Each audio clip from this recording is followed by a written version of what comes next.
ಎಲ್ಲ ರೈತರಿಗೆ ನಮಸ್ಕಾರ. ನಾನು ನಿಮ್ಮ ಶಿವಕುಮಾರ್ ಮಠಪತಿ. ಇವತ್ತಿನ ದಿನ ನಾವು ಕೆಂಗಲ್ಗುತ್ತಿ ಗ್ರಾಮದೊಳಗೆ ಅದೀವಿ. ಬಾಪು ಜಮಾದಾರ್ ಅನ್ನೋರು ಫೀಲ್ಡ್ ಒಳಗೆ ಅದೀವಿ. ಇವರು ಕಲ್ಲಂಗಡಿ ಪ್ಲಾಂಟೇಶನ್ ಮಾಡೋದು ಡಿಸೆಂಬರ್ 22 ಅಥವಾ 23ನೇ ತಾರೀಕಿಂದ ಅವರು ಪ್ಲಾಂಟೇಶನ್ ಮಾಡ್ಯಾರ.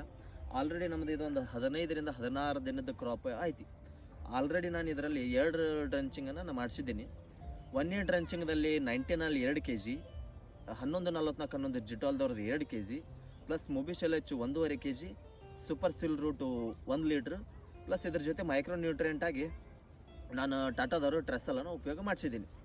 ಸೊ ಅದಾದ ನಂತರ 3 ರಿಂದ 4 ದಿನಗಳ ಟೈಮ್ ತೊಗೊಂಡು ನೆಕ್ಸ್ಟ್ 2ನೇ ಡ್ರಂಚಿಂಗ್ ಒಳಗೆ 1261 2 kg, 1144 11 2 kg, plus as a amino acid ಆಗಿ ಟಾಟಾದು ಬಹಾರು ಅಥವಾ ಇಸಾಬಿಯನ್ನು ಎರಡರಲ್ಲಿ ನಾವು ಯಾವುದಾದ್ರೂ ಒಂದನ್ನು ಉಪಯೋಗ ಮಾಡ್ಕೋಬೋದು. ಸೊ ನಾನು ನಿಮಗೆ ಗ್ರೋತ್ ತೋರಿಸ್ತೀನಿ. ಇದರಲ್ಲಿ ನಾವು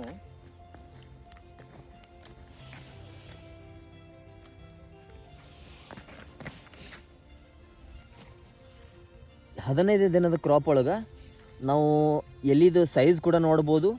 ಆಮೇಲೆ each and every one leaves ಅಂದರೆ ಎಲ್ಲ ಎಲೆಗಳು ಯಾವುದೂ ಒಂದು ಎಲ್ಲನೂ ಡಿಸೀಸ್ ಫ್ರೀ ಆಗಿದಾವೆ. 1ನೇದಾಗಿ. 2ನೇದಾಗಿ ನಾವು ಸೈಡ್ ಬ್ರ್ಯಾಂಚಸನ್ನು ಇದರಲ್ಲಿ ನಾವು ನೋಡ್ಬೋದು. 1 2 3 4. ತದನಂತರ ಬೆಳ್ಳಿ ಗ್ರೋತ್ ಆದಮೇಲೆ ಹಂಗೆ ಸೈಡ್ ಬ್ರಾಂಚಸ್ ಕೂಡ ಬರ್ತಿರ್ತಾವೆ. ಆದರೆ ಮೇಜರಾಗಿ 15 ದಿನದ ಕ್ರಾಪ್ ಒಳಗೆ ನಾವು 4 ರಿಂದ 5 ಸೈಡ್ ಬ್ರಾಂಚಸನ್ನು ನೋಡ್ಬೋದು. ಯಾಕೆ ಸೈಡ್ ಬ್ರಾಂಚಸ್ ವಾಟರ್ ಮೆಲನ್ ಒಳಗೆ ಜಾಸ್ತಿ ಇಂಪಾರ್ಟೆಂಟ್ ಆಗ್ತಾವಪ್ಪ ಅಂತಂದ್ರೆ, ಎಷ್ಟು ಸೈಡ್ ಬ್ರಾಂಚಸ್ ಜಾಸ್ತಿ ಆಗ್ತಾವೆ ಅಷ್ಟು ನಮಗೆ ಈಲ್ಡ್ ಒಳಗೆ ಜಾಸ್ತಿ ಆಗ್ತೈತೆ. ಹೆಂಗಪ್ಪ ಅಂತಂದ್ರೆ ಒಂದೊಂದು ಸೈಡ್ ಬ್ರಾಂಚ್ ಒಳಗೆ ಮಿನಿಮಮ್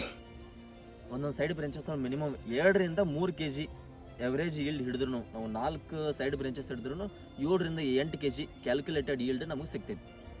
ಕ್ಯಾಲ್ಕುಲೇಷನ್ ಅಂದರೆ 1 ಎಕರೆಗೆ 6 ರಿಂದ 7 ಸಾವಿರ ನಾವು ಪ್ಲಾಂಟೇಶನ್ ಮಾಡ್ತೀವಿ. 7 ಸಾವಿರ ಪ್ಲಾಂಟೇಶನ್ ಮಾಡಿದ್ರು 4 kg ಒಂದೇ ಒಂದು ಪ್ಲಾಂಟಿಗೆ ಹಿಡಿದ್ರೂ 7 4 28 ರಿಂದ 35 kg ವರೆಗೂ 35 ಟನ್ವರೆಗೂ ನಾವು ಎಕ್ಸ್ಪೆಕ್ಟೆಡ್ ಈಲ್ಡ್ ಕ್ಯಾಲ್ಕುಲೇಟೆಡ್ ಈಲ್ಡನ್ನು ನಾವು ಎಕ್ಸ್ಪೆಕ್ಟ್ ಮಾಡ್ಬೋದು.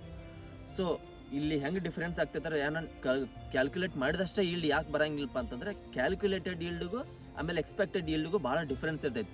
ನಾವು ನ್ಯೂಟ್ರಿಯೆಂಟ್ ಮ್ಯಾನೇಜ್ಮೆಂಟಲ್ಲಿ ವೇರಿಯೇಷನ್ ಆಗಿರ್ತೈತಿ, ಕ್ಲೈಮೇಟ್ ಮ್ಯಾಗ ವೇರಿಯೇಷನ್ ಆಗ್ತೈತಿ. ಸೊ ಆನ್ ಎವರೇಜ್ 25 ರಿಂದ 30 ಟನ್ ಒಳಗೆ ನಾವು ಸರಿಯಾಗಿ ಮ್ಯಾನೇಜ್ಮೆಂಟ್ ಮಾಡಿದ್ದಾದಲ್ಲಿ 25 ರಿಂದ 30 ಟನ್ ಒಳಗೆ ನಾವು ಇಳುವರಿನ ಈ ಪ್ಲಾಟಲ್ಲಿ ಪಡಿಬೋದು. ಸೊ ಇದಾದ ನಂತರ ನೆಕ್ಸ್ಟ್ ನಾವು ಶೆಡ್ಯೂಲ್ ಒಳಗೆ ಏನು ಪ್ರಿಪೇರ್ ಮಾಡ್ತೀವಿ, ಫರ್ಟಿಗೇಷನ್ ಏನು ಶೆಡ್ಯೂಲನ್ನು ಮಾಡ್ತೀವಿ, ನಾನು ನಿಮ್ಗೆ ನೆಕ್ಸ್ಟ್ ಮತ್ತೆ ವಿಡಿಯೋ ಒಳಗೆ ಅಪ್ಲೋಡ್ ಮಾಡ್ತೀನಿ. ಧನ್ಯವಾದ.